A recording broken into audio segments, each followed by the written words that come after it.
હાલ ઉનાળો જામ્યો છે, કાળઝાળ ગરમી પડી રહી છે, ત્યારે બનાસકાંઠામાં પણ ખેડૂતો પણ આ જ પ્રકારની કંઈક હાલાકી વેઠવી રહ્યા છે।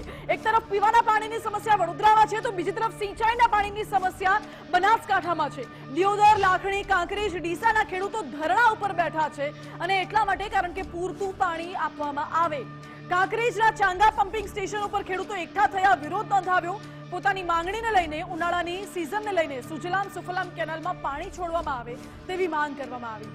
અગાઉ પણ ખેડૂતોએ અનેકવાર રજૂઆત કરી છે, પરંતુ ખેડૂતોની આ રજૂઆત કોઈ સાંભળતું નથી, પરિણામ કોઈ આવ્યું નથી। એટલે હવે ખેડૂતોએ ચાંગા પમ્પિંગ સ્ટેશન ખાતે ધરણા કરીને સરકાર વિરોધી સૂત્રોચ્ચાર કરવાનો વારો આવ્યો છે। એટલું જ નહીં, ખેડૂતો અને પશુપાલકોની એવી પણ ચીમકી છે કે જો માંગ સ્વીકારવામાં નહીં આવે તો ધરણા ચાલુ જ રહેશે અને 4 તાલુકાના તળાવ છે તે નર્મદાના પાણીથી ભરવામાં આવે તેવી પણ માંગ છે। ખેડૂતોની શું સમસ્યા છે એ પણ આપને સંભળાવીએ।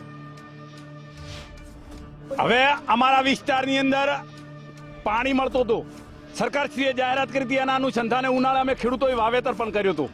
અચાનક સુજલામ સુફલામ અને તળાવમાં પાણી બંધ કર્યું, એના અનુસંધાને અમે કલેક્ટર સાહેબશ્રીને આવેદનપત્ર આપ્યું। અમે રજૂઆત કરી કે તાત્કાલિક ચોકા પમ્પિંગ સ્ટેશન ચાલુ કરી અને સુજલામ સુફલામ અને તળાવમાં પાણી નાખે, પણ હજી સુધી નાખ્યું નથી। એના અનુસંધાને અમે અત્યારે ધરણા ઉપર બેઠા છે ચોકા પમ્પિંગ સ્ટેશને।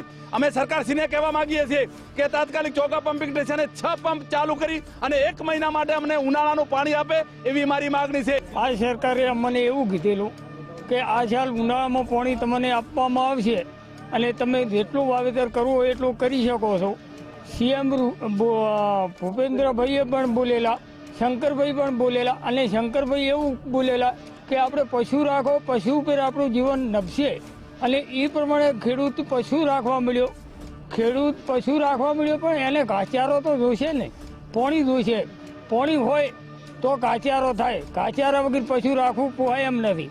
અત્યારે ખાતર થઈ ગયા મોંઘા, બિયારણ થઈ ગયેલું છે મોંઘું અને સરકારશ્રી ઓમ કહે છે કે આપણે ભાવ ટેકાના ભાવે ખરીદશે। હવે વાવેતર કરેલું છે 20 થેલી જેવું।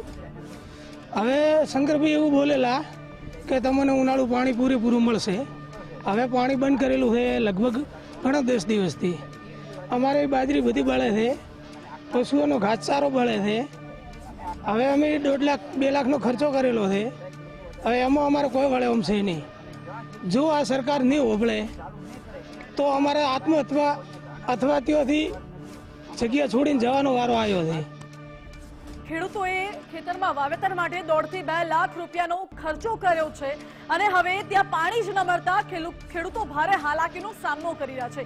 બનાસકાંઠાના 4 તાલુકા એવા છે જ્યાં પાણીની સમસ્યા છે અને સરકાર સુજલામ સુફલામ યોજના તો અમલમાં લાવી, પરંતુ આ યોજના થઈ કેનાલોમાં પાણી જ નથી છોડવામાં આવતું, તો પછી આ ખેડૂતોને પાણી ક્યાંથી મળશે પિયત માટે, સિંચાઈ માટે? આ સવાલ ઉઠી રહ્યો છે। જો કે આ બાબતે મુખ્યપ્રધાને બેઠક યોજી હતી, મુખ્યપ્રધાને દરકાર કરી છે ખેડૂતોની। મુખ્યપ્રધાને કહ્યું છે કે રાજ્યમાં જ્યાં જ્યાં પાણીની સમસ્યા હશે ત્યાં પાણી પૂરું પાડવામાં આવે, પરંતુ સવાલ એ છે કે જ્યારે મુખ્યપ્રધાન પોતે દરકાર લઈ રહ્યા છે નાનામાં નાના માણસની અને નાનામાં નાની ઘટનાની, તો પછી અધિકારીઓ શા માટે આંખ આડા કાન કરે છે?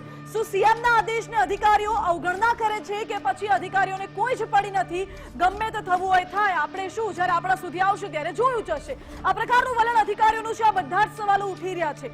દર વખતે જ્યારે ઉનાળો આવે છે ત્યારે પાણીની પારાયણ શરૂ થતી હોય છે અને આ વખતે પણ એ જ પ્રકારે પાણીની સમસ્યા શરૂ થઈ છે। ખેડૂતો ધરણા ઉપર ઉતર્યા છે। ખેડૂતોની એવી માંગ છે કે પાણી સુજલામ સુફલામ કેનાલમાં છોડવામાં આવે, આ સાથે જ નર્મદાની જે કેનાલ છે, નર્મદાની કેનાલમાં પણ પાણી છોડાય અને જે તળાવ છે, આ 4 તાલુકામાં જે તળાવ આવેલા છે તે તળાવમાં પણ નર્મદાના પાણી ભરવામાં આવે તેવી માંગ આ ખેડૂતો કરી રહ્યા છે। હવે એ આશા રાખીએ કે મુખ્યપ્રધાનના આદેશ બાદ કદાચ અધિકારીઓ સુધરે, ઊંઘમાંથી ઉઠીને જાગે અને આ જે લોકોની સમસ્યા છે, લોકોની સમસ્યાને ધ્યાને લઈને તેમને પાણીની સુવિધા કરી આપવામાં આવે અથવા પાણીની વ્યવસ્થા કરી આપવામાં આવે તેવી આશા રાખીએ અને જોઈએ કે શું અધિકારીઓ જાગીને કોઈ કામકાજ કરે પણ છે કે નહીં।